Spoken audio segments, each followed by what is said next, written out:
latest episode of the B Movie Club. I'm your host, Kevin. This week we'll be doing the 1979 comedy musical classic, Rock and Roll High School, starring the Ramones, PJ Soles, Vince Van Patten. It's an all-star cast. Clint Howard. This week also joining me through the magic of the internet is my sister Erin, who's a big rock and roll high school fan, if you will. For those of you joining us for the first time, each week on the B Movie Club we discuss certain guilty pleasures and forgotten classics. You can reach me on our page on Facebook, Original B Movie Club. You can also go to our page on YouTube, Kevin D, that's me. Don't forget to hit the like buttons and the subscribe button. You can also follow me on Twitter at the B Movie Club. There you go. You can send me any favorite scenes, favorite quotes, any movie ideas, any questions or comments, anything else you want to get off your chest. Don't forget to spread the word to all your friends and family. Okay? Rock and Roll High School.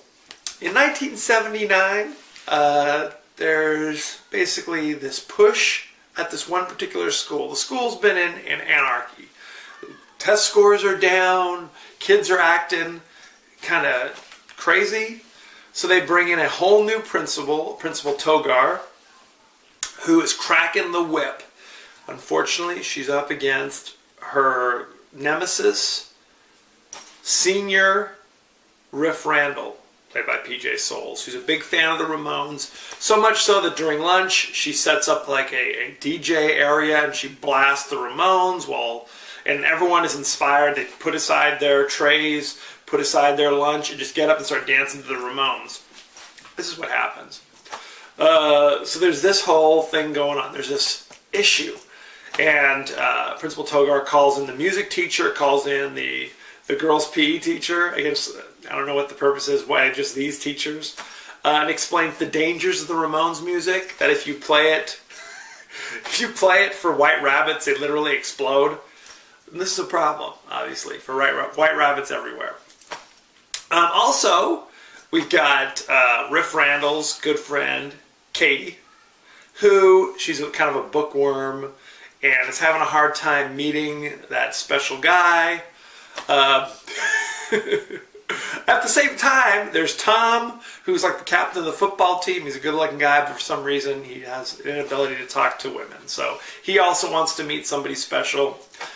Separately, they both go to the bathroom, and in there they meet a guy who runs the school black market, a guy named Eaglebauer, played by Clint Howard, shockingly, who starts teaching them how to interact with the opposite sex, and they start doing it, interacting together, and things progress. It's a very bizarre B story or a secondary plot line that really has nothing to do with the Ramones. We'll get back to them. So, Riff Randall realizes the Ramones are coming to town, so she has to wait in line. So she goes to the concert hall or whatever, and she camps out for 3 days. And each day, her friend Katie drops off the doctor's note, or the parent notes, explaining why she's absent. Oh, this person died in my family, this person died, and on the third day, it's like her goldfish died.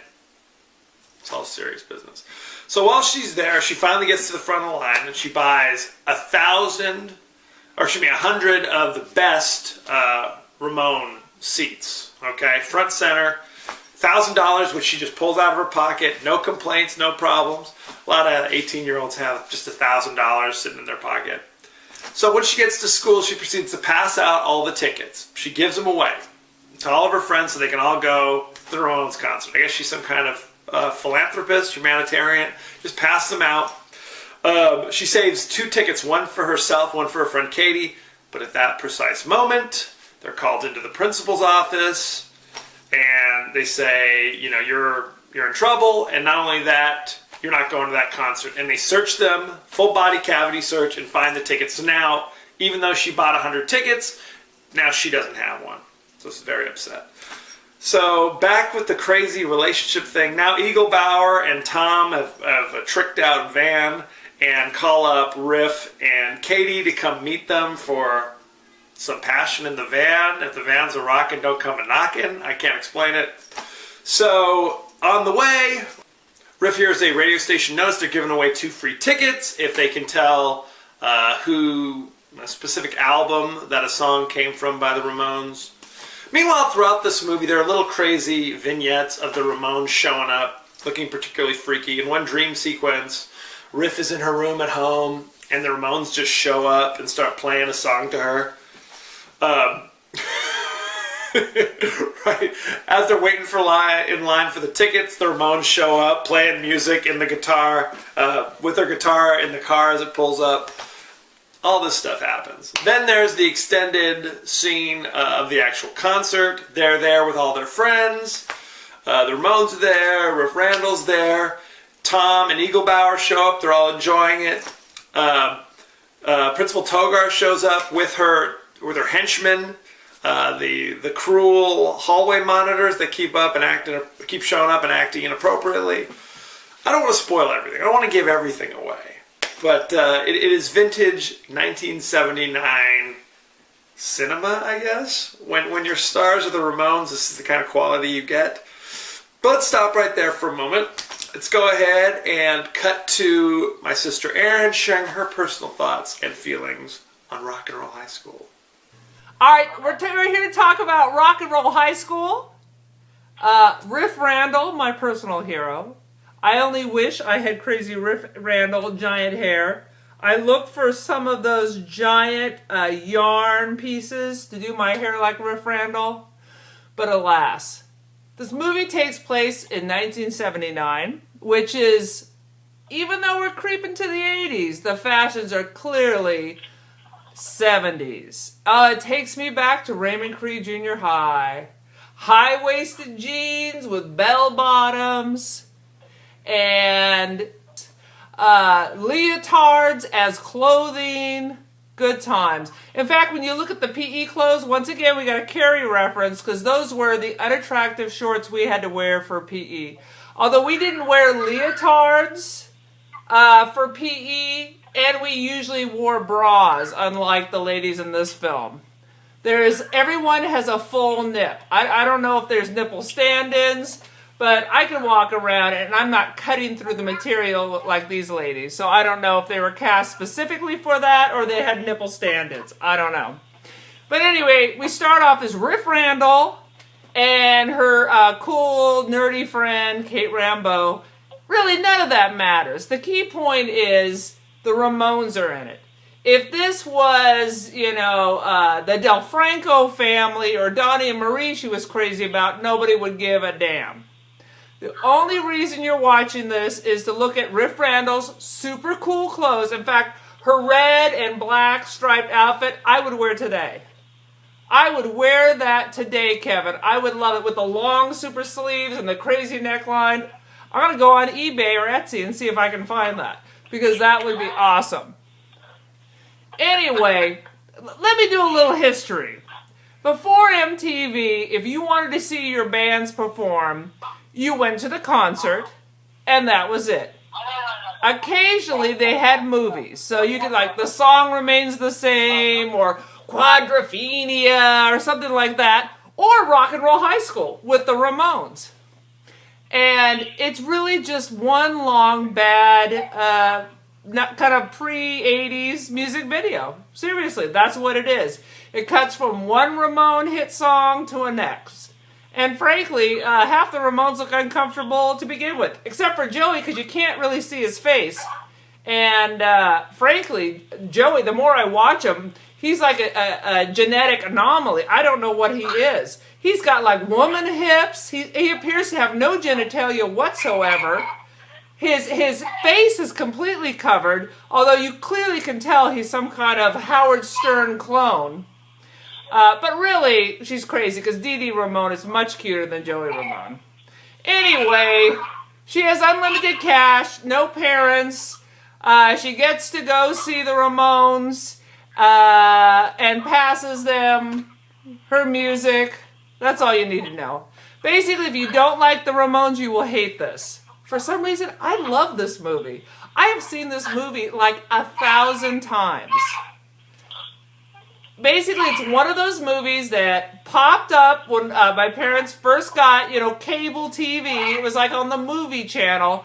It was one of those things, you know how like HBO on the movie channel, for like 2 months, it plays like every hour on the hour. I don't know, back in early cable, did they only have like 3 movies that they perpetually looped? And I remember this very clearly, to another funny thing, how the teachers kept mispronouncing them, calling them the Ramones. I remember there was a Ramone poster up, probably Patrick's, and my mom walking in and go, "Who are the Ramones?" And I was like, "Woo, this is just like Rock and Roll High School." I have the soundtrack album. I'm pretty sure I stole it from either Patrick or Tara or Megan. I don't know who, but I still have it. But really, you don't want to hear PJ Soul singing rock, rock, rock, rock, rock, roll high school. She and I have a similar quality karaoke voice. I mean, that's all I really got to say about the movie. Some of the funky business is PJ Souls, our friend who was also in Carrie, of course, was married to Dennis Quaid. Who knew that? That's wild. Married to Dennis Quaid. Pretty sure she did nothing else with her life. She still shows up to things, but she's aging terribly. The music teacher directed Death Race 2000. And his special pet project was Eating Raoul, which I actually saw. Yeah, I don't know if I should brag about that, but I did see it. And I'm trying to think what else. Oh, produced by Roger Corman. So it's a classic. God, loves the Roger Corman. Oh, Clint Howard. Oh, my God. The Howard Troll. I'm not saying, this may be the peak of his looks, I think. The pinnacle, you might say. Because he's already a troll at this point, and it's just a nosedive after that. Straight to hell. I think he's, People Under the Stairs right after this? I don't know. God bless that he must have been always good to his brother, because otherwise Clint Howard should be living in a hobo box on Skid Row. It pays to be good to the family members. Oh, you don't know, Vince Van Patten was the hot ticket back in the 70s. The Van Patten family was hot. Their dad was in Eight Is Enough, was the dad in Eight Is Enough. And there were all these little blonde surfer guys with the feathered hair. And he was the Alex Baldwin of the Van Patten family. He was the hot ticket. So they threw him in to draw the youngsters. It was probably Vincent Van Patten or Jan Michael Vincent. One of the Vincents had to be in it. It's true. Those were the 2 blonde boy hot tickets of the time. And I'm trying to think. There was something else that just popped. Oh, the DJ. I knew he had to be a real DJ. I was assuming he was like a concert promoter. But he's the real Don Steele. I remember listening to the real Don Steele on KHJ and K-Earth 101 back in the day. Of course, not in Palm Springs. Would actually have to be driving out of the desert curtain to actually pick up LA radio stations. But when in LA, I remember the real Don Steele. But Vincent Van Patten's van, I mean, literally, it's got like a waterbed and a bar. It's got like the Warlock painted it, the quintessential 1970s van with shag carpet. That just always cracks me up. I mean, yuck, it's creepy and stupid, but those crazy vans, I don't know. It always cracked me up. So I have special van feelings. Plus, I liked all the little snippets with the Ramones. I mean, really, that's why you watch this movie, because it's like, it's the Ramones. And frankly, I've always loved the Ramones. And when I was doing the research for this, I was so surprised. They only have 1 gold album. They were only marginally successful, which blows my mind. They're in the Rock and Roll Hall of Fame, although everybody dead, just about. Anybody who's anybody. Anyone who I've mentioned today is dead.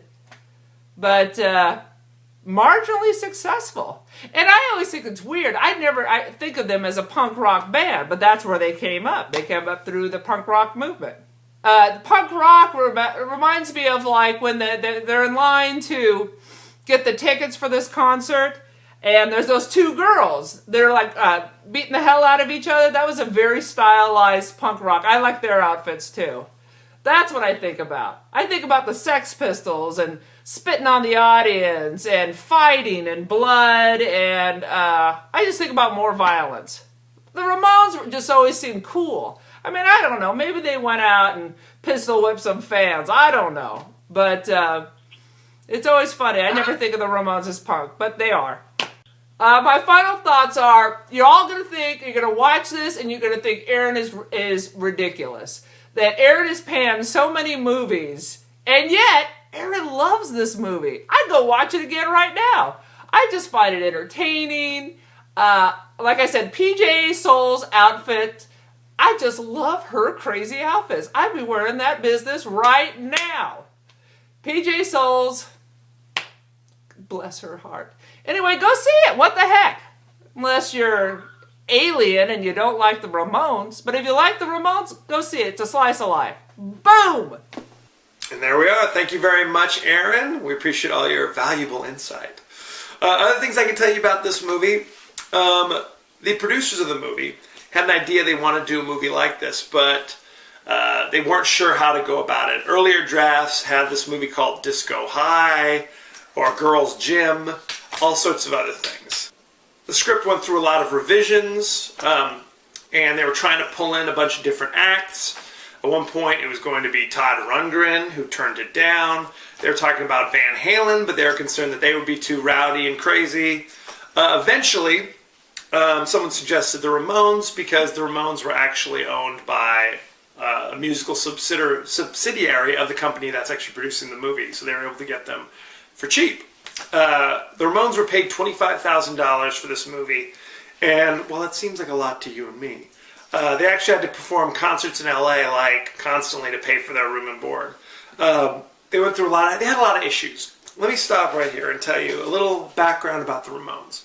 If you're anywhere close to my age, you're kind of like, I've heard of the Ramones, but who are they really?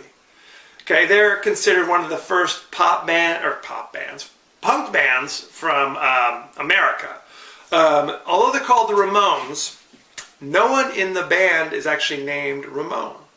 No one has the last name Ramone. They take the Ramone from like a Paul McCartney song, evidently. And to make things even stranger, even though most people think that they're brothers and or at the very least cousins, none of them are even remotely related. To make it even crazier, most of them don't even have their correct first names. Joey Ramone, his name is actually like Jeffrey something or other. Dee Dee Ramone, not Dee Dee, shockingly enough. To make this even stranger, to this day, like 3 of the original members of the Ramones died of like drug issues within the last 20 years. So that's kind of a sad story. Listening to the music nowadays, it's kind of funny because as freaky as the lead singer Joey Ramone looks like, their songs are really kind of quaint if you think about it. Granted, they talk about I want to be sedated and teenage lobotomy, but really their songs are pretty mellow. I mean, even Rock and Roll High School, it's pretty mellow. I mean, the themes behind it are just pretty standard, teenage angst sorts of things. Another thing I found out, which I found kind of funny, lead singer Joey Ramone was actually originally going to be the drummer, and Dee Dee, who's the bass player, was going to be the lead singer and play bass. After rehearsing and singing at the same time, he realized, I cannot sing and play bass at the same time. So they moved him to bass full-time, said, Joey, you play the drums and sing. He quickly realized he couldn't sing and play the drums at the same time. So they made him the lead singer and had to bring in another guy to be the drummer. So there you go. Joey Ramone has got to be the freakiest looking dude in the history of the world. Thankfully, his black hair kind of comes down like this and covers, and he wears these crazy sunglasses all the time that obscure most of his face. But like the Phantom of the Opera, what you can see is quite unsettling. Not to mention he looks like he's about 7 feet tall and his long, gangly limbs. Yeah, he's basically the Walking Dead. It's very sad. Anyway, back to Rock and Roll High School. PJ Souls, we talked about this, had been in a bunch of stuff. She was also in Carrie. Later she was in Halloween. So she's kind of the quintessential late 70s I kind of recognize that actress a little bit. Other things that are found interesting. PJ Soles had never even heard of the Ramones when she started filming this movie. And at the concert, which was peopled by actual Ramones fans, she got afraid because they were acting kind of crazy. They were doing their crazy punk dancing, if you will. Eventually, she learned to appreciate and respect the Ramones, however, so that's important. One thing that I found kind of funny is the Ramones' acting was so horrible that they basically said, we'll just have them sing. Just go out there and sing. And at one point, Dee Dee Ramone was supposed to have 5 lines throughout this movie. His acting was so horrible, they cut them down to 2. And those lines are, pizza. Hey, it's pizza, let's dig in. And even those, if you listen to them, okay. We know he's not Sir Laurence Olivier, but come on. Come on. Throw us a bone here, Dee Dee. This is getting ridiculous. What else can I tell you about this movie? They actually made a sequel to this movie about 12 years later in the early 90s called Rock and Roll High School Forever, starring the immortal Corey Feldman. It is a true sequel, has the same production team, the same writing team behind it. No Ramones, which is probably a good thing, but sadly they brought in the old Fell Dog. So, I haven't seen it. I cannot talk about the quality, but there it is. More recently, however, they talked about doing a remake of Rock and Roll High School. Here's where things get crazy. It was going to be written by Alex Winter. Who's Alex Winter, you say? Well, if you've seen Bill and Ted's Excellent Adventure, he's the one that's not Keanu Reeves. He's Bill. So, there you go. He was also in Lost Boys as one of the other vampires that get staked. Oh, so, spoiler alert. So he was going to write the script, and he's going to write it for Howard Stern's production company. Now, as my sister likes to say, Howard Stern and Joey Ramone, separated at birth, they look very similar. Although Howard Stern's not as freaky looking as Joey Ramone, in my humble opinion. So there you have it. All this good stuff about Rock and Roll High School. Currently, it has a 79% fresh on Rotten Tomatoes. This is crazy. Crazy because as a narrative, it's very loose, okay, to say the least. The whole B story with Tom Roberts and Katie Rambo, I guess they just had to fill time, okay? The bizarre sequences with the Ramones just playing wherever they go, walking down the hall, we're playing. Okay, whatever. It's a music video. Do what you're going to do. Not a huge fan of Rock and Roll High School, in my opinion. Perhaps it's a generational thing. I'm just too young to appreciate it. I know a lot of people who swear by it. So it just depends. If you're approaching your 50s, this is the movie for you, I guess. Between 50 and say 57, maybe, that little window. So there you have it. I hope I didn't offend anybody by the way. It currently is streaming on Netflix, so see it if you'd like. If you're a big fan of the Ramones, go check it out. If you love PJ Soles, check it out. So there you have it. Next week, I am drastically leaving the 70s, and I'm going to 2003 for the action comedy remake, The Italian Job, starring Marky Mark Wahlberg, Charlize Theron, Jason Statham, Seth Green, Edward Norton, Mos Def. It's an all-star cast. Donald Sutherland. It is streaming instantly on Netflix, so check it out. Let me know what you think. You can always reach me on our page, The Original B Movie Club, on Facebook. Give us the thumbs up. Also subscribe to us on YouTube, and you can tweet me on Twitter at The B Movie Club. There you have it. As you know, I end every episode with a totally out of context quote, and here it is. Look at your math book. It looks brand new. Bet you've never even opened it. I only use it on special occasions. Good times. This is the quality you get with the B Movie Club. Thank you for joining us. As you know, next week, The Italian Job streaming instantly on Netflix. Be well.